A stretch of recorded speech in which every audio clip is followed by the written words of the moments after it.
Senhor esteja convosco. Ele está no meio de nós. Proclamação do Evangelho de Jesus Cristo, segundo João. Glória a vós, Senhor. Naquele tempo, Jesus chegou a uma cidade da Samaria, chamada Sicar, perto do terreno que Jacó tinha dado a seu filho José. Era aí que ficava o poço de Jacó. Cansado da viagem, Jesus sentou-se junto ao poço. Era por volta do meio-dia. Chegou uma mulher da Samaria para tirar água. Jesus lhe disse: dá-me de beber. Os discípulos tinham ido à cidade para comprar alimentos. A mulher samaritana disse então a Jesus: como é que tu, sendo judeu, pedes de beber a mim, que sou uma mulher da Samaria? De fato, os judeus não se dão com os samaritanos. Respondeu-lhe Jesus: se tu conhecesses o dom de Deus, e quem é que te pede dar-lhe de beber, tu mesmo lhe pedirias a ele, e ele te daria água viva. A mulher disse a Jesus: Senhor, nem sequer tem um balde, e o poço é fundo.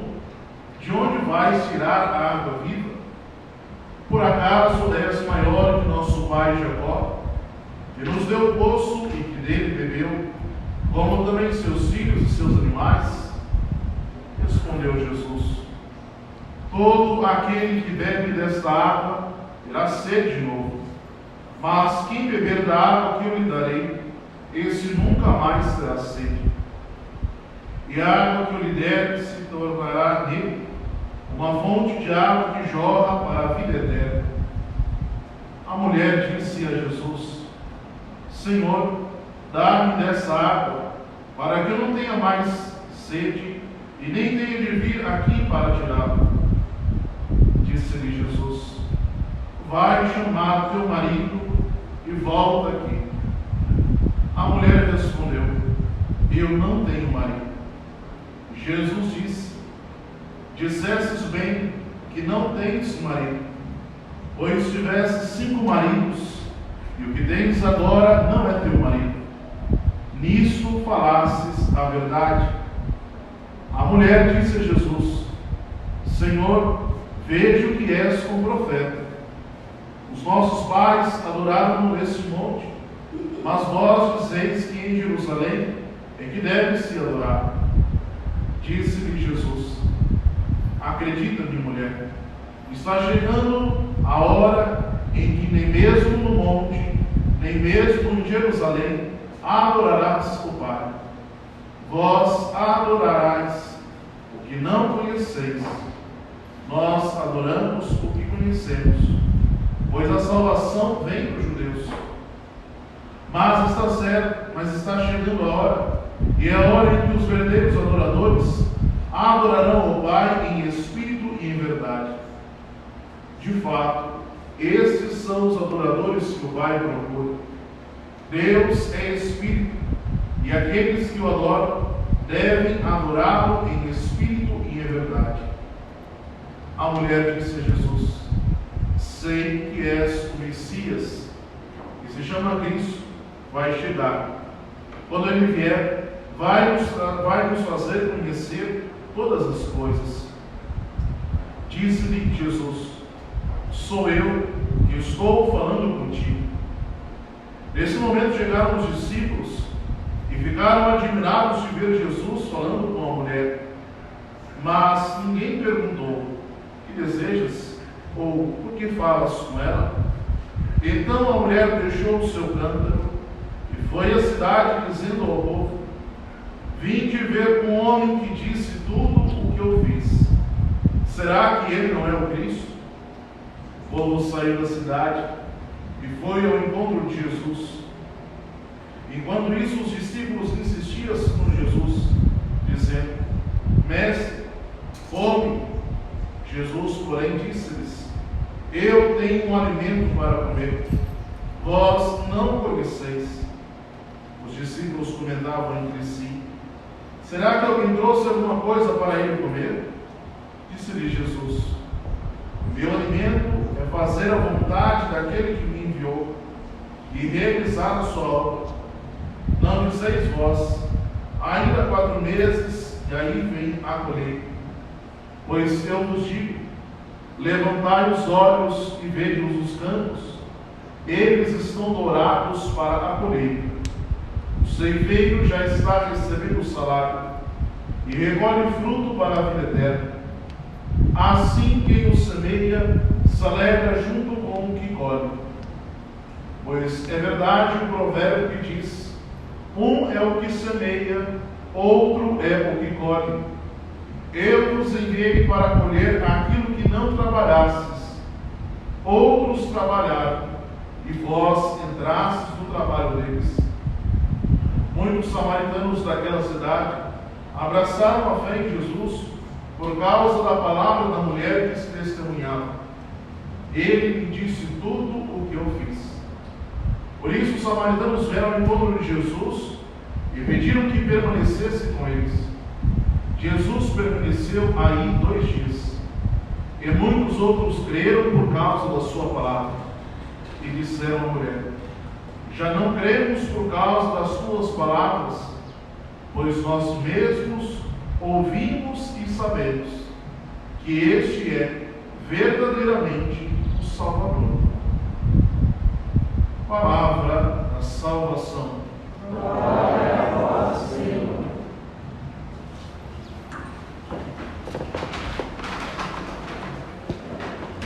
Caríssimos irmãos, nós estamos no ciclo dos Evangelhos, ciclo A. E nesses domingos da Quaresma, esse o 3º, o 4º e o 5º, nós vamos escutar sempre a narrativa do Evangelho de São João. Por isso, então, esse Evangelho longo que nós acabamos de escutar. E São João, ele vai escrevendo o Evangelho. Então, mas sempre apresenta-se 2 sentidos. O primeiro, no sentido literal mesmo do texto, a mensagem que ele está dizendo, mas ele vai se utilizando de simbolismos que, na verdade, vai descrevendo o sentido espiritual daquilo que ele está narrando. E hoje nós vemos o episódio, então, do encontro de Jesus com a samaritana. Para que nós possamos entender esse Evangelho, nós precisamos entender uma coisa. 400 anos antes de Jesus se encarnar, existiam então 2 reinos: o reino do sul e o reino do norte. E esse reino do norte, ele foi invadido pelos assírios. E o povo então foi para o exílio, e onde eles moravam foi infestado de pessoas que eram pagãs, ou seja, que não eram da tribo de Israel. E depois, então, do exílio, aquilo foi acontecendo que o povo começou a viver uma espécie de sincretismo. Então, era um povo judeu, mas que já passavam, então, a adorar outros deuses. Por consequência, a tribo do sul, então, que eram os judeus de verdade, começaram, então, um combate mortal contra os samaritanos. E isso perdura até hoje. Então há esse ranço, há essa intriga. De modo que um judeu não poderia nem mesmo conversar com o samaritano, nem muito menos tocar em qualquer objeto que fosse de alguém samaritano. Porque justamente eles eram então considerados os idólatras. Era um povo que então era considerado que estivesse em pecado. E é justamente com uma samaritana que nosso Senhor se encontra no poço.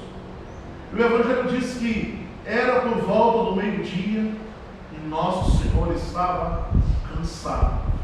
E por isso então sentou à beira do poço. É interessante nós pensarmos que Deus, ao assumir a nossa humanidade, Ele assume também as nossas fraquezas. Porque qualquer um de nós que andássemos no sol quente por muito tempo, nós facilmente entraríamos uma fadiga. E não é diferente com Jesus.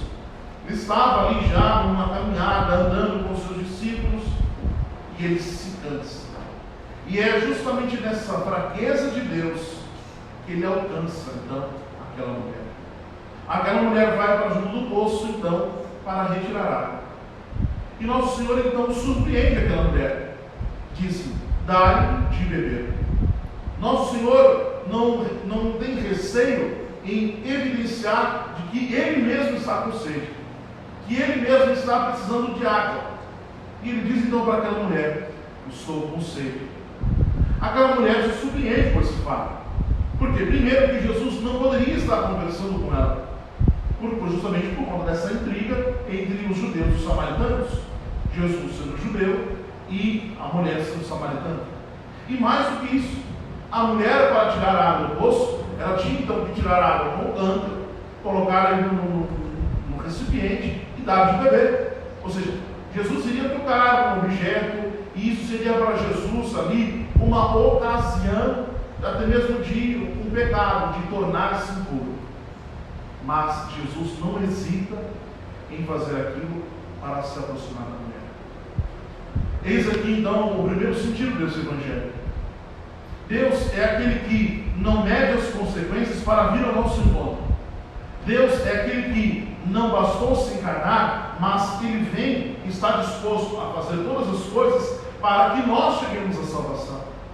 Nosso Senhor é aquele que se humilha, é aquele que se coloca em situações de cansaço, em situações de dificuldades, para que nós cheguemos à salvação.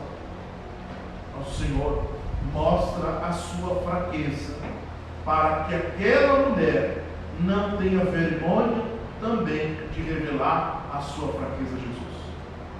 Ora, quando Jesus diz que ele tem sede, na verdade, nosso Senhor está aqui instigando a sede que aquela mulher tinha. E aqui retrata, então, a sede que todos nós temos. Todos nós temos dentro de nós um desejo de sermos felizes. Todo mundo tem aqui um desejo de uma realização pessoal, de uma satisfação humana. Qual é o problema disso? Que uma pessoa que estivesse com sede e quisesse matar a sua sede com a água do mar, essa pessoa, por mais que ela consumisse a água do mar, justamente por conta do sal, mais sede aquela pessoa teria. Então, diante de uma sede, não basta querer saciar-se em qualquer lugar. É preciso escolher o lugar certo para querer saciar. Ou seja, nós precisamos buscar saciar nossa sede em Deus. Porque todas as vezes que o homem tem o desejo de querer saciar-se a si mesmo em outras coisas que não é Deus, o homem se frustra. E é mais do que isso. O homem se torna como que dependente daquela situação. Exemplo. Ora, uma pessoa que é viciada em bebida. Ora, a pessoa vai, quer tomar ali uma cachaçinha, quer tomar uma pinguinha ali, porque é gostoso e porque quer ser feliz. Então ela toma aquilo ali, porque ela quer tão saciar o prazer seu. Mas, quando ela vê que é uma sensação boa, mas eu tenho mais sede, eu quero ser mais feliz. E essa pessoa vai e toma mais, e toma mais. Quanto mais ela toma, mais dependente daquela bebida, às vezes, ela vai se tornando. E o que acontece? Ela não consegue matar a sua sede. E aquilo vai como que, às vezes, destruindo a pessoa. Não só fisicamente, mas moralmente, quando aquela pessoa entra num estado decadente. O mesmo pode acontecer com dinheiro. Uma pessoa que é gananciosa é alguém que está querendo matar a sua sede em questões financeiras. Então, nunca está bom para ela. A pessoa sempre quer mais. Não, eu tenho que trabalhar mais porque eu preciso de mais dinheiro. Não, olha, eu tenho que economizar porque eu quero mais dinheiro. Não, olha, eu vou me arriscar, fazer um trabalho que seja perigoso porque eu preciso de dinheiro. Não, olha, eu não vou na igreja hoje porque eu vou trabalhar um pouco mais porque eu preciso de dinheiro. Essa pessoa vai como que se tornando refém do dinheiro. Porque ela pensa, quanto mais dinheiro tiver, mais feliz eu vou ser. Outro caso ainda, uma pessoa que quisesse buscar então a felicidade em prazeres benéficos. E a pessoa vai, ela sempre está atrás de conseguir alguém, conseguir uma pessoa, vai no lugar, e aí depois que ela tem uma satisfação, ela percebe que ela quer mais. Então acaba que aí passa a semana, a pessoa vai buscar outra pessoa e vai como que dependendo daquilo, porque pensa que quanto mais ela fizer, mais feliz ela vai ser. Mas o fato é que todo mundo que se deixa levar por uma sede desordenada, todo mundo que quer fazer da sua vida a felicidade aonde ela possa estar, essa pessoa sempre cairá na frustração, sempre cairá na tristeza de buscar a Deus e não encontrar. Era isso que no fundo que Jesus estava dizendo àquela mulher: olha, dá-me de beber. Vamos dizer assim, mostra-me qual é a sede do seu coração. E aquela mulher, ao se impressionar com Jesus, diz. Então Nosso Senhor continua o diálogo com aquela mulher, e Nosso Senhor vai dizer então: vai buscar o teu marido. Ora, e a mulher diz: olha, eu não tenho marido. E Jesus diz: olha, disseste bem, porque tivesse 5 maridos, e o que tens agora não é seu. Ora, era alguém que estava buscando satisfazer a sua vida simplesmente em relacionamentos que nenhum deles era o certo. Que certamente ali poderia ser uma situação de um adultério, de muitas uniões. O que Jesus está mostrando é que há na vida daquela mulher uma desordem. Ela estava buscando ser feliz de uma forma errada. Mas é mais do que isso. Lembra que o padre dizia que São João é aquele que vai escrevendo sempre com simbolismo? Aqui nessa mulher também está representada toda a igreja, sobretudo aqueles samaritanos. Por quê? Como eles então caíram na idolatria, eles passaram a adorar outros deuses. Então eles misturavam o culto judaico com o culto de outros deuses. E isso então fez com que aquele povo caísse na infidelidade para com Deus. Por isso que ela disse: até mesmo o que tenho agora não é meu. Como que dizer assim, o povo que estava buscando um Deus que fizesse simplesmente a sua vontade. O povo estava buscando um Deus que fosse um Deus que estivesse em conformidade com tudo aquilo que eles queriam. Eles queriam um Deus que nada fosse pecado e que tudo fosse fácil. Esse também é o grande pecado do nosso tempo. As pessoas, elas muitas vezes vão caindo assim em muitas ilusões, dizendo assim: não, importa que Deus é um só. Não importa em qual igreja a pessoa vai, em qual religião ela participa, o que importa é que a pessoa está crendo em Deus. Isso é mentira. Jesus mesmo mostra isso no Evangelho. Ora, a salvação vem para os judeus, mas chegará um momento em que não adorarás nem mais em Samaria, nem mais em Jerusalém. Que Jesus está dizendo: olha, eu vim dar a água viva. Essa água é a simbologia do batismo. Aquela mulher, ao aceitar essa água que Jesus vem dar, essa mulher está aceitando professar a fé unicamente em Jesus Cristo. Então, no Evangelho de hoje nós vemos que a mulher que deixa todo tipo de idolatria para passar a unir-se unicamente a Deus.